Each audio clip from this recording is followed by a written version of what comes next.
दुनिया का सबसे बड़ा लोकतंत्र जो है उसका हम लोग श्रेय लेते हैं। तो लोकतंत्र में विरोध को लाठियों से नहीं कुचला जा सकता, विरोध को सुनना पड़ेगा। कल जब देश का नौजवान आ गया है सड़कों पे और फिर उसके साथ जिस तरह की ब्रुटलिटी हुई है, जिस तरह उसको पीटा गया है, आप अगर रोकना चाहते तो पैरों पे लाठी मार दो, लेकिन सर में लाठी मारने का, बच्चों को पीटा गया। कोई प्रोटेस्ट करे या ना करे, सरकार की जिम्मेदारी कि अंतिम व्यक्ति को लगना चाहिए कि सरकार उसके बारे में सोच रही है। तो सरकार नहीं सोच रही है। वो जंतर मंतर था, जलियांवाला बाग बनाया आपने।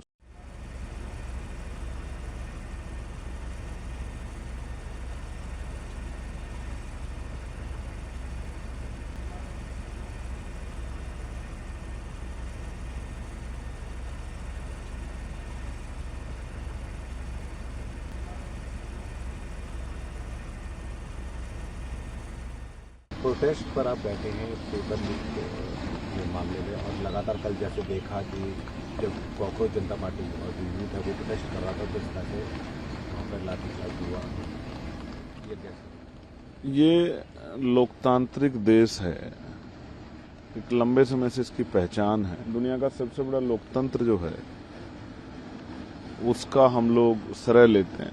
तो लोकतंत्र में विरोध को लाठियों से नहीं कुचला जा सकता, विरोध को सुनना पड़ेगा। और जो सत्ता में आसीन है उनको विरोध का कारण और उसका निवारण दोनों करने पड़ेंगे। कल जो हुआ वो क्यों हुआ? अगर सरकार संवाद करती, हम जब हाउस में आते हैं तो ये कहा जाता है कि विपक्ष हंगामा ना करे, संवाद करे। संवाद होना बहुत जरूरी है। तो आपने 30 दिन से जंतर मंतर देश की राजधानी में प्रोटेस्ट चल रहा है, 20-20 दिन से लोग भूख हड़ताल में बैठे हैं, आप क्या उनके मरने का इंतजार करते? आपने संवाद क्यों नहीं किया?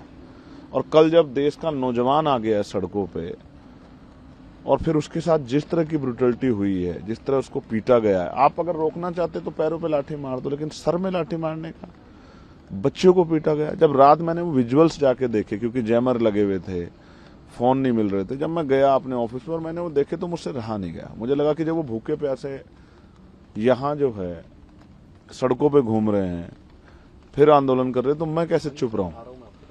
इसलिए मैंने तय किया कि मैं अपनी जिम्मेदारी को अदा करूंगा, मिट्टी का कर्ज अदा करूंगा, एक युवा होने का कर्ज अदा करूंगा, और मैं भी बैठूंगा आंदोलन पे। और मैं रात से बैठा हूं, लेकिन कुदरत मेरी बड़ी परीक्षा ले रही है कि बारिश नहीं रुकी रात से, ना रुके बारिश।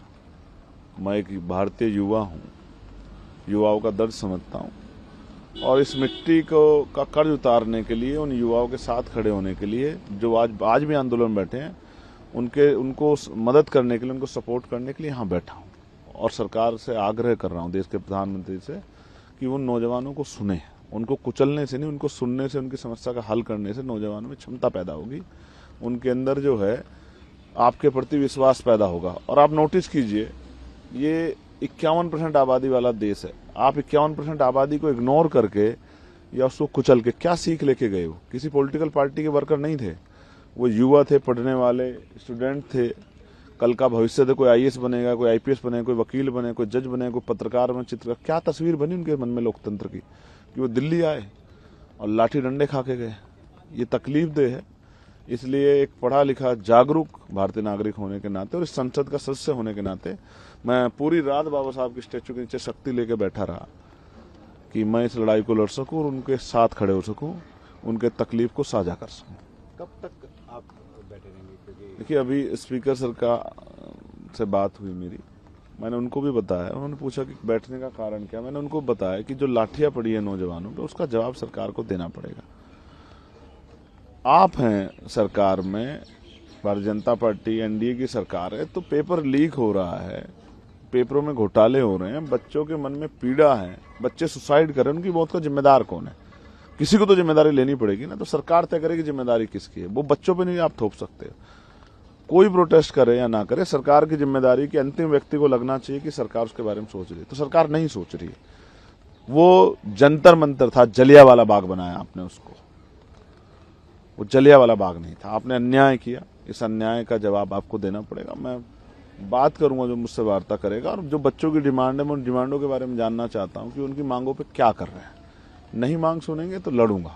और अपने लोगों को भी कहूंगा, आज इंतजार करूंगा कि सरकार हमारी मांग को सुने। अगर वो हमें भी इग्नोर करेगी, जैसे बच्चों को निधि समाज से इग्नोर किया गया, तो फिर आंदोलन होगा, देश भर में होगा, जिला मुख्यालय पे होगा, प्रदेश कार्यालय पे होगा। प्रदेश मुख्यालय पे हम लोग चैन से नहीं बैठेंगे। ये युवाओं की लड़ाई हम लोग लड़ेंगे। पहली बार शिक्षा के लिए आंदोलन हो रहा है। मैं एक प्राइमरी स्कूल का हेडमास्टर का बेटा हूँ, शिक्षा की वैल्यू समझता हूँ, और मैं शिक्षा के कारण यहाँ तक आया हूँ, शिक्षा के कारण वहां बोलता हूँ पार्लियामेंट में। तो शिक्षा का आंदोलन ये हमारा आंदोलन है, ये किसी पार्टी का नहीं, किसी एक व्यक्ति का नहीं, सबका आंदोलन है। हम चाहते हैं बेहतर शिक्षा इस देश में आए, शिक्षा में सुधार हो, कक्षा 1 से 12 तक सबको जो है फ्री शिक्षा मिले, और वो क्वालिटी एजुकेशन हो कि बच्चा अपने पैरों पे खड़ा हो सके। आप रोजगार नहीं दे सकते तो शिक्षा दो शानदार, आप छीन रहे हो शिक्षा, उनसे भविष्य छीन रहे हो। 94,000 स्कूल बंद किए हैं आप लोगों ने, गरीबों के आगे बढ़ने का रास्ता बंद करो, ये अन्याय नहीं सहेंगे हम लोग। इसलिए मैं यहाँ पूरी रात से बैठा हूँ, और चाहे आंधी या तूफान मैं डटा रहूंगा जब तक मेरे अंदर हिम्मत है।